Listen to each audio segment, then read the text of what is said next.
Hey there, and welcome back to Health, Wealth and Happiness. I'm James. I'm Joe. And today's guest is Carl Pate. Carl today is going to share with us how he went from buying his employers out for a measly quid to selling the business 12 years later for multiple 8 figures. Now, since then, Carl has become a best-selling author with his controversial book, Making Shit Happen. And he teaches business leaders on the art of productivity through his own software. Carl, it's great to have you on board. How's it going, my man? Fantastic. Thank you, James. Thank you, Joe. Thanks for having me on again. That's awesome. It's good to have you. Fantastic. I'm sure everyone wants to know. Let's dive into this. Who is Carl Pate? Okay, so this is my second career. So I had a almost 30-year career in finance, and then which I think we're going to talk about in a moment. And then I came from that finance career into becoming an entrepreneur, and I've done various things since. So business called Productivity Powerhouse, another business called Undercover Entrepreneur, where we help people to become entrepreneurs, which is what I went through a few years ago. And yeah, and productivity is my thing. That's the thing that's driven me for years and years and years. How did you get into that then? So how did you become sort of the go-to expert on productivity? Well, I think I started studying personal development. I can't even remember what it was now, 20, 30 years ago. And all of the lessons seem to keep coming back to productivity, seem to coming back to the same idea of how you get the most out of your life.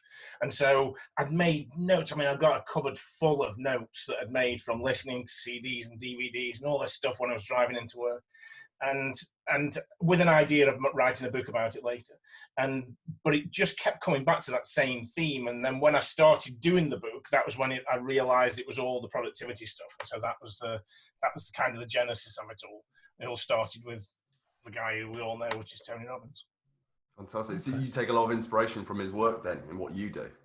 Absolutely, yeah. I mean, and it was where it actually started. So it was waking up one morning, going let the dogs out, and seeing the Get the Edge commercial with Tony on it. Yeah. And I went away, instead of buying the £120 set of CDs, I went away and bought one CD for 10 quid and listened to it a load of times, and then realised actually I could get some more value out of the bigger set of CDs. Because who the hell spends 120 quid on a set of CDs? When with this as well? It's easy 20 years ago. Right, okay. Which just scares the life out of me. And that's part of the reason why we do the Undercover Entrepreneur stuff now, which is about helping people of our age, my age, not our age, I mean when I say our, I mean my business partner and I, rather than our you guys.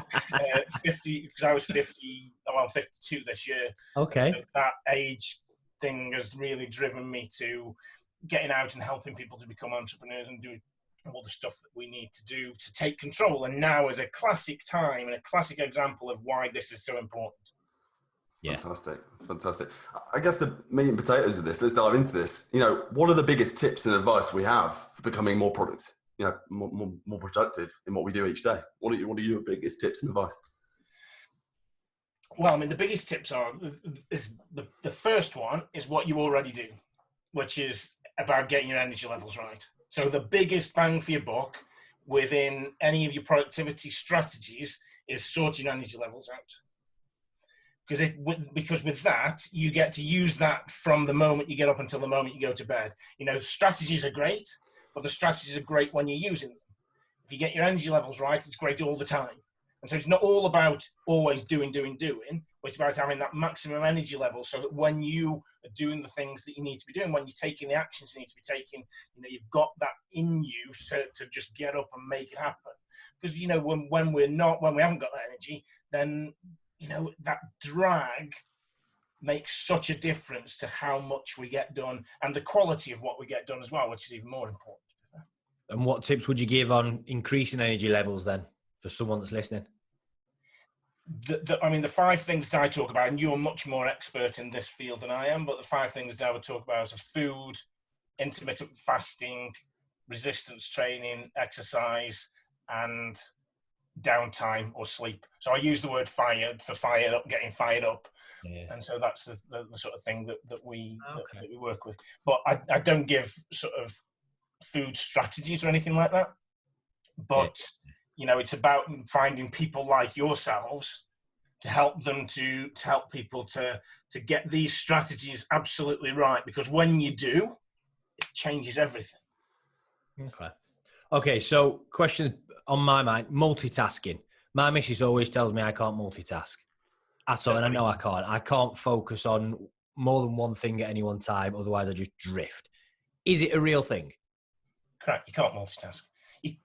Nobody can. I mean, we keep on talking about multitasking. People, some people wear it as a badge of honor, like, multitasking. But when you're multitasking, all the switching time between the different tasks that you're trying to do takes up so much energy. If you're trying to do just two things, that doesn't take 50% of your time each.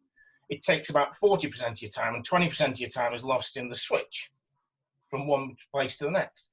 And so when you try to do all of these things together, and when we talk about multitasking generally, we're not talking about two things, we're talking about 10 things. You're trying to do all these different things at the same time, and none of it's got your full set of energy. If you get the second thing that I would talk about is focus being the fastest bang for your buck. And that is what this is all about. It's about not multitasking, and you get down and you do something, you get super focused, you just do that, everything else is shut out, and you just get focused and you just do it. That will move you forward much faster than you trying to do 10 different things. No question. You speak about focus, and I assume what you're talking about is planning. And I know a bit of the work that you've done in the past, Carl, is about this 3-1-1 planning, am I right in saying? What does this entail, and how do people start implementing this moving forward? Yeah, so one of the greatest things that you can do for a focus point of view is to get yourself a plan. Yeah. So some people talk about not having lists. Yeah, you shouldn't have to-do lists because they just get frustrating. What they mean is you shouldn't have crap to-do lists. And no, you shouldn't. You should have good ones. But also you need to realize, and this is a really strange thing to say perhaps, but you need to realize that we're all going to die with a big, long to-do list. We're not going to get it all done. And so we stress ourselves out about having this long to-do list of all this stuff that we've got to do. And we want it done. Well, it won't be. It's never going to be done. And so as soon as you can get your head around that, you start to realize that the goal of today is to make progress.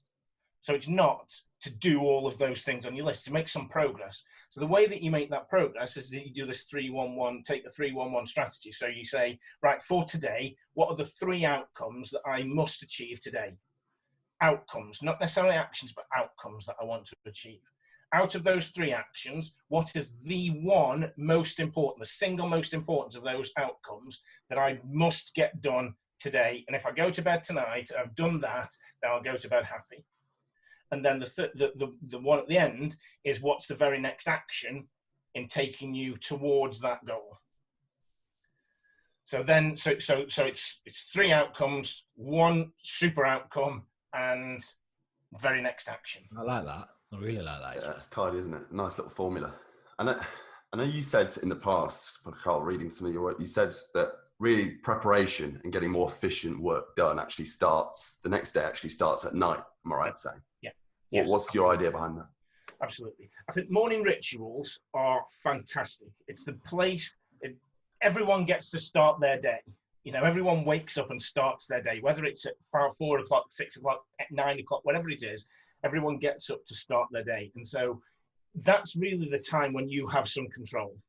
So if you can create your morning rituals to give you a powerful start to the day, then that's the best thing to do. The idea there, though, we can come back to morning rituals in a second if you like, but the best way to get your morning ritual itself off to a good start is by starting your day the night before. Because if you've not prepared yourself the night before, and you're dragging because you ate too late and whatever else is going on, you didn't do the things to get yourself ready, you haven't got your plans, your desk's a mess when you get into the office, then your morning ritual kind of doesn't work as well. And so what we need to be doing is starting the day the night before. There's 3 elements to it. You get your body ready, you get your mind ready, and you get your environment ready. So getting your body ready is all about what you eat, when you eat, what you drink, when you drink, just getting yourself ready so that you can have a good night's sleep. For me, this is super important because I've got a problem with my esophagus. My esophagus doesn't work. So it doesn't squeeze food. So So I kind of have to rely upon gravity and time for food to go down. So if I eat late at night and I eat the wrong things, then I'll be up all night with food sort of choking me and unable to breathe and all that sort of stuff going on. And so having that point of getting your body ready and making sure you eat at the right time, because your body the digestive system takes up a huge amount of energy. So if you go to sleep and you're still digesting your food, you're not getting a proper night's sleep. So that's the first thing. The second thing is getting your getting your mind ready. So that means setting your plans, getting yourself ready for the following day. Because if you set a plan the night before for the following day, then during the night, your brain's going to be working on it. It's going to be working on things whilst you're asleep. Your subconscious mind's working on it.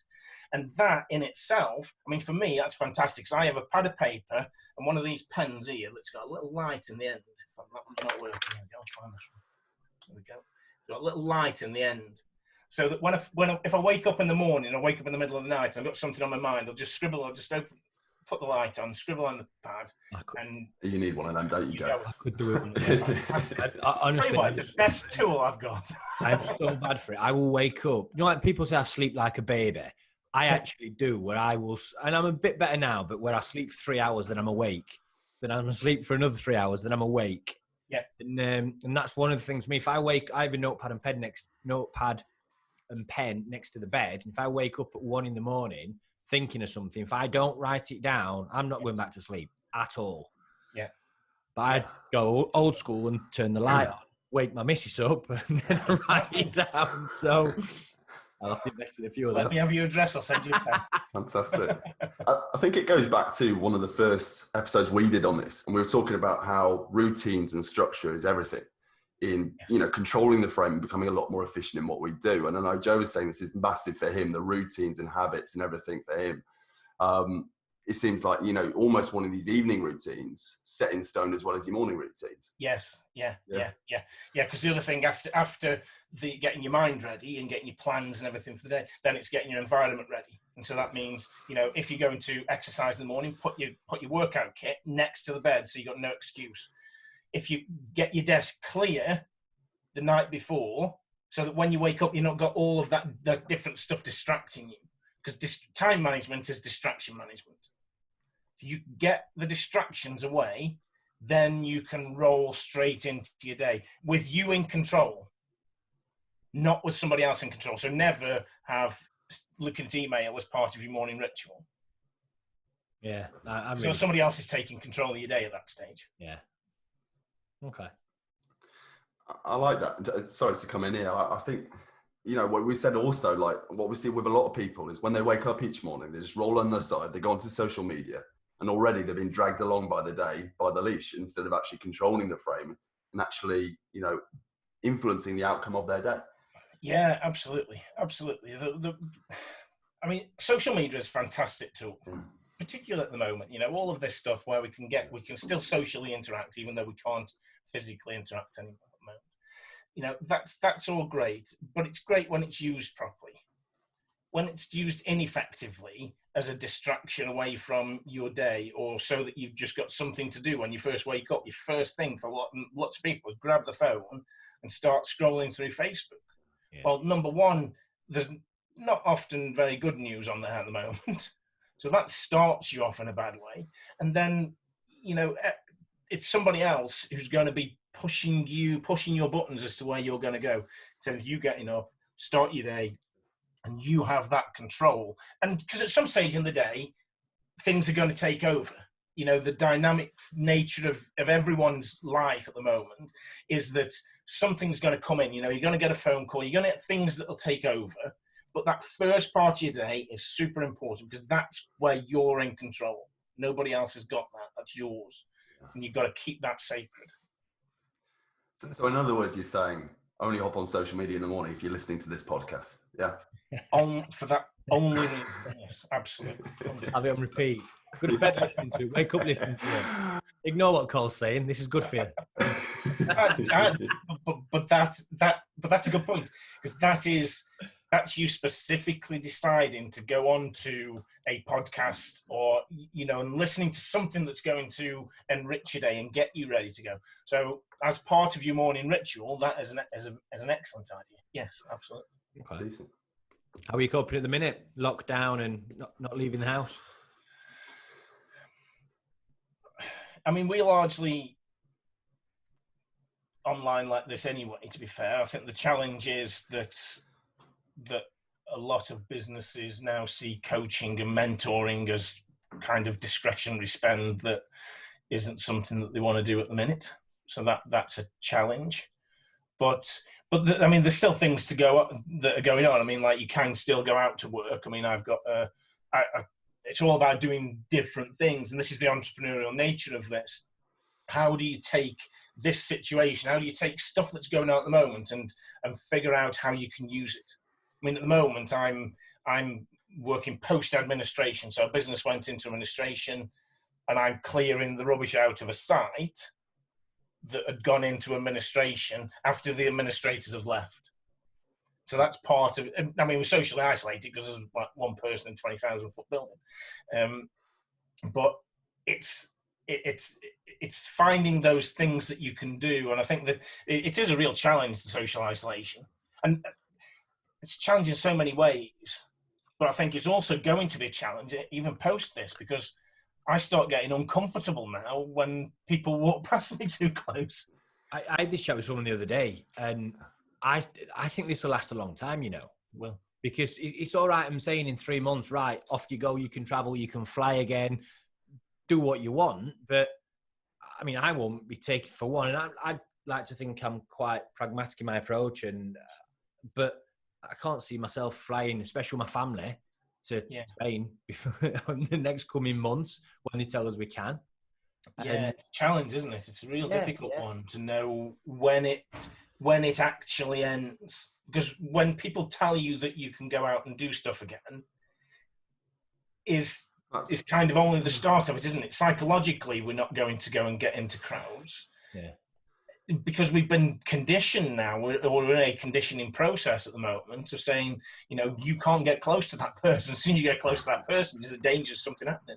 I read the highlights of a research paper that came out of Harvard, where they're saying that they think we'll practice social distancing even through 2022. I could believe that. Yeah, it's 2 years away. Yeah. Crazy.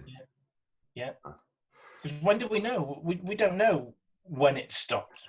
No one's got a magic button that says on the 18th of July, there's nothing left. We've almost got to expect like a second wave of it's going to come when we lift the lockdown, aren't we? But I do think on the positive side of things, I think this will change the way business is done forever. And I'm in the financial services industry, and I've already seen that a massive shift all the way through to how the financial advisors are working. I mean, again, it's still quite an old school industry where it's very much, I like to see the white of their eyes, and I like them to see the white of my eyes, and I like to shake hands and all this. And going from that to this, to also the client expectations of it as well, where 3 months ago, it was quite difficult getting someone to jump on a Zoom call at the other side of the world, where a lot of my clients are, but now it's expected, it's the norm, and it's same with the institutions we use. So a lot of them have gone away from needing a wet ink signature. They're now using DocuSign. They're using technology to enable and make it easier to do business, which is great. And I can imagine that being the case in most industries. Yeah, I think you're absolutely right, Joe. I think there's a big change that's coming at the end of this. It's the home working revolution. Now that everyone realizes they can work from home, they will work from home. Because who wants to sit for an hour or 2 hours a day in traffic? Nobody wants to do that.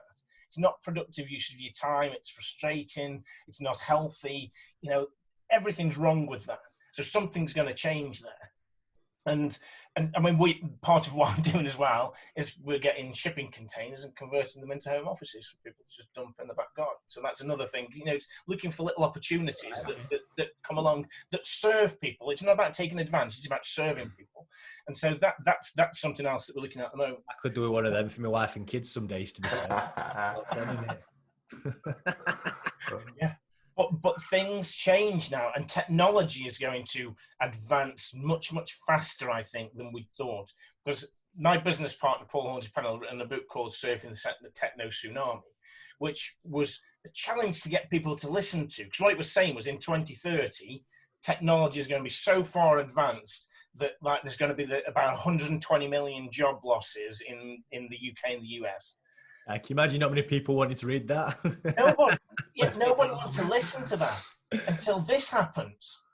And then this happens, and now all of a sudden you're getting people saying, why don't we bring all of the jobs that we let go to China, we bring those back into our own factories in the UK and the US? Well, there's a couple of things that kind of don't work with that. One is, and this is part of where my background was from, part of it is that those factories are not just sitting there waiting to be used. They haven't just mothballed them with a view to lighting them up in 20 years' time. They've gone. So that needs to be restarted.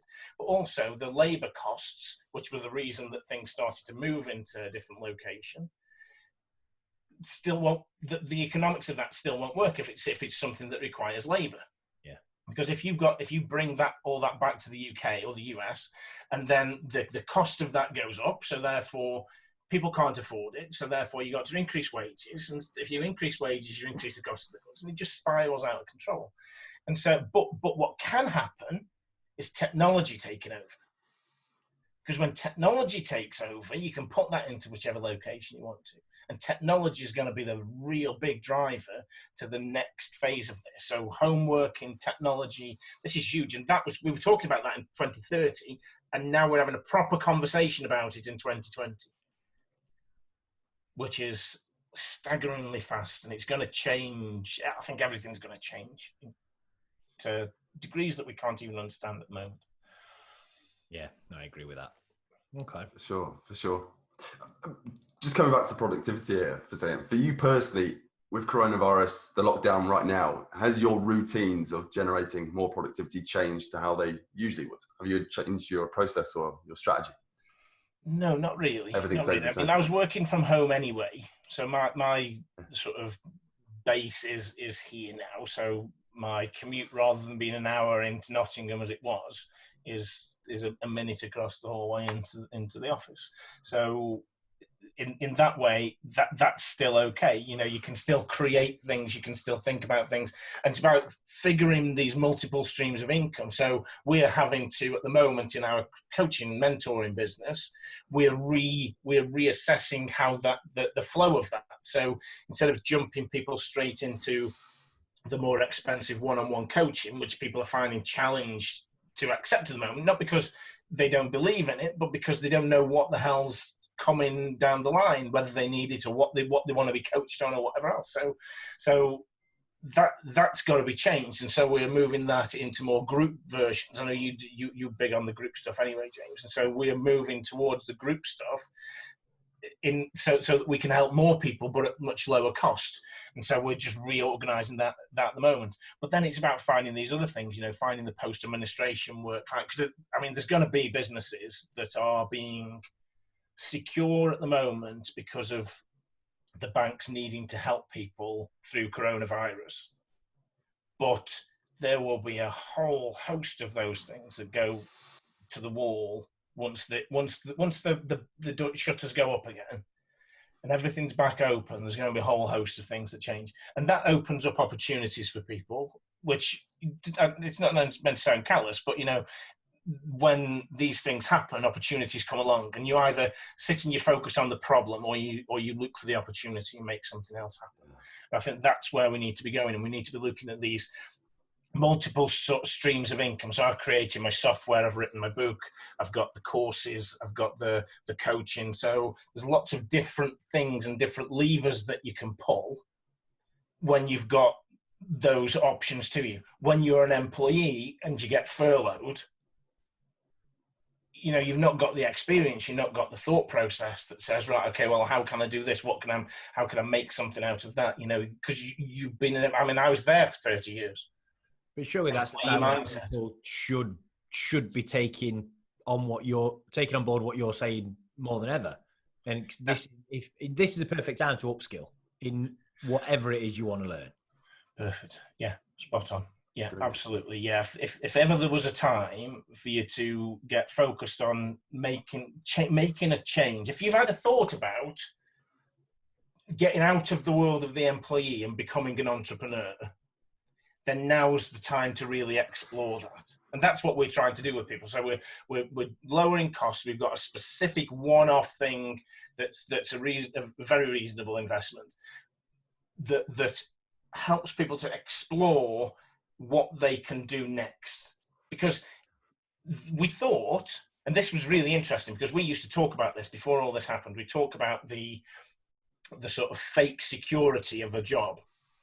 And that's been blown wide open now, hasn't it? I mean, you can see how insecure that security was when everything disappears.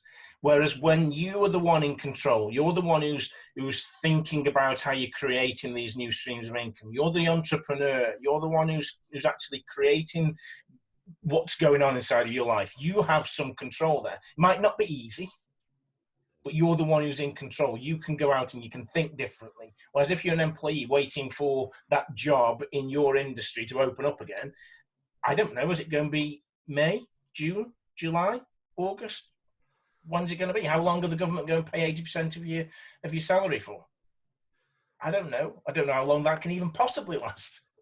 Yeah, I think it's a great point you make. It goes back to mindset. You know, we see a lot of people having that scarcity mindset of doubt, fear, and uncertainty, of just sort of falling back a little bit instead of having that state of abundance where you're actually leaning into this and saying, you know what, where's the opportunity? How can I move forward? How can I level up?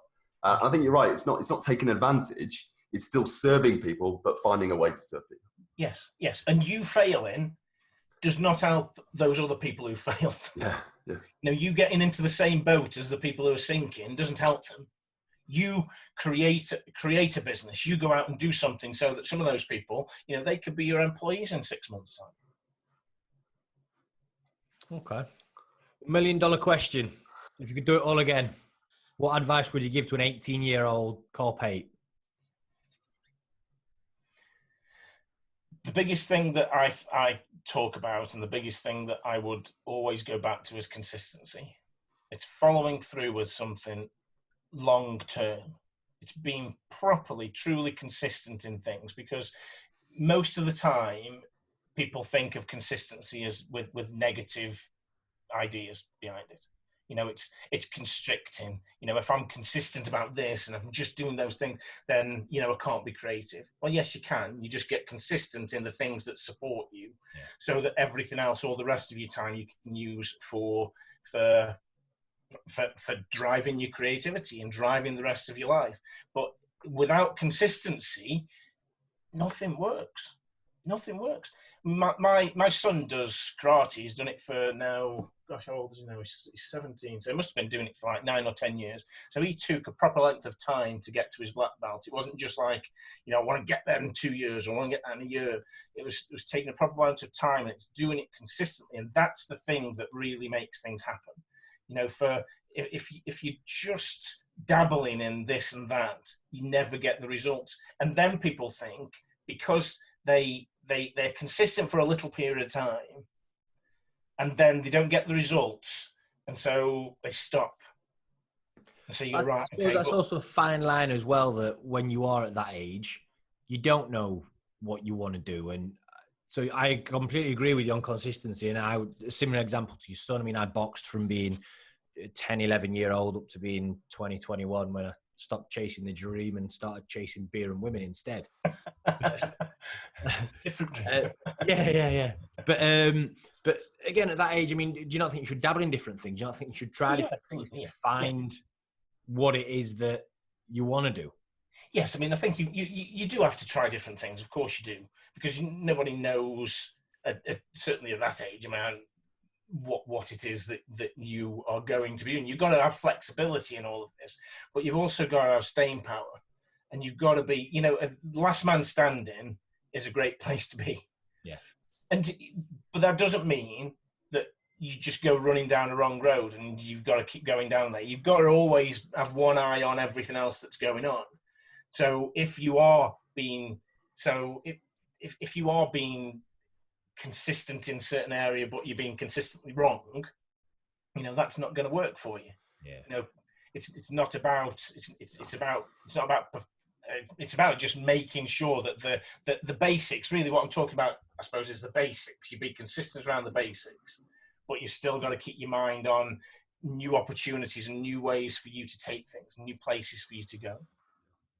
I know your number 3 point, your number 3 tip is system. I'm right in saying so. It's energy, focus, and system. So what are you saying here? It's consistency in that system. Yes, consistency in your system. Yes, I mean, you build a system around your life. I mean, this is the software that we created, Daily Life Tracker. You build a system around your life. You segregate your life out into sort of 6 areas, let's say: health, finance, relationships, emotions, personal development, life management. So everything that you do can fit into those 6 areas. It doesn't have to be them, but fits in there. And then you ask the question or answer the statement: I am at my best when ... What is it? And so when you say ... I am at my best when I drink 8 glasses of water a day, when I exercise every morning, when I make 5 cold calls first thing before 10 o'clock, whatever it is in those different areas of your life, what are those things that make you the best person that you can be? Get consistent in those. Get consistent in the basics. One thing that I talk about is John Wooden, the basketball coach, is one of the most successful coaches ever. And what he used to do was get the players to play the basics. So to be free throw after free throw after free throw, thousands of times. Not because they were going to have thousands of free throws in a game, but they knew it was going to happen. So when it happened, boom, it went. Chaos of the game, they're losing, the stuff happening, free throw, done. And it's the same with your life. If you get those basics that I've just been talking about, I'm at my best when, you get them sorted, when chaos hits you, like now, you carry on with those basics because you just do it. You're not going to think about it, you just do it. And those things are done. When those basics are taken care of, you're strong. And when you're strong, you can cope with the rest of the shit that comes at you. So what you say, ultimately what happens is you get unconscious competence. Yeah. Your autopilot. Yes. Autopilot is where we naturally tend towards because we want to, because you can't be thinking about all of those things all the time because it's too energy sapping. Awesome. Fantastic. So Carl, tell us, where can the listeners find you? Social media handles, where can they find out about your book and everything else? Yep. So the book's available on Amazon. So that's Making Shit Happen. Great title. With a C. So you can get the book there. My email address is carl@productivitypowerhouse.com or carl@undercover-entrepreneur.com. So we've got various, find me on Facebook, Carl Pate, but also we've got Undercover Entrepreneur, Productivity Powerhouse. So yeah, fantastic. Well, Carl, thank you very much for your time. It's been a pleasure. Thank you, guys. Yeah, I've loved it. I'll be back on. Nice one, Carl. Cheers. Have a great day. Bye now. Thanks, guys. You take care. Bye.